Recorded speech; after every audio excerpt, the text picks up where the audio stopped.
দর্শক আসসালামু আলাইকুম। এটি হচ্ছে সোনালী আঁশ পাটের দানা। আজকে আমি এখান দিয়ে যাচ্ছিলাম, আমাদের এক বড় ভাই আরিফ ভাই তিনি পাটের দানা ছিটাচ্ছেন জমিতে। তা আমারও দেখে মনে হলো যে আমি একটু প্র্যাকটিস করি। আসলে এই যে সোনালী আঁশের দানাগুলি যখন এখন ছিটানো হচ্ছে, পানি দেওয়া হবে, গাছগুলো বড় হবে, বড় হওয়ার পরে এই যখন পাট আসবে, সোনালী আঁশ, মানুষ এগুলো আসলে অনেক পরিশ্রমের বিষয়।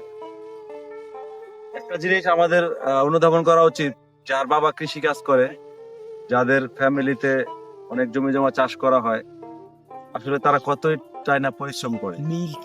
এই যে এখন দানা বীজ বপন করা হলো, বীজ বপনের পরে এখানে পানি দেওয়া হবে, কিছুদিন পরে গাছগুলো বড় হবে, তারপরে আবার ক্ষেতের মধ্যে যে ঘাসগুলো হবে সেগুলো পরিষ্কার করতে হবে, আগাছা। এরপরে অতিরিক্ত যে পাট গাছ থাকে ওখান থেকে তুলে তুলে ফেলে দিতে হবে। এইভাবে যখন গাছ বড় হবে, এই পাট গাছটি আবার কাটা হবে, কেটে পানিতে ভিজিয়ে রাখতে হবে।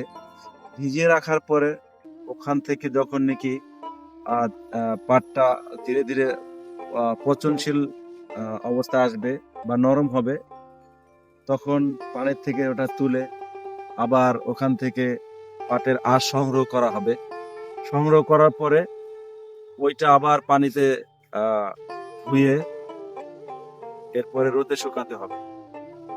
এরপরে যদি কৃষক চায় যে আমি ওটা বিক্রি করব, আর অনেক কৃষক হয়তো ওই মালটা রেখে দেয়, পরবর্তী সময় বিক্রি করে। আসলে দেখেন লেন্দি প্রসেস, কতই না পরিশ্রম হয়।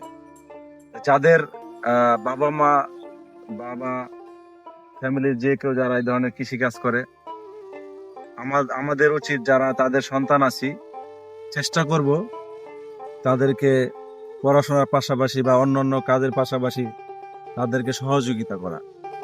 তাহলেই দেখবেন যে আপনার বাবা হোক বা ফ্যামিলির যে কেউ হোক না কেন, একটু স্বস্তি বা তাদের আরাম লাগবে। কারণ এত পরিশ্রম কেন করে? কাজের জন্য করে।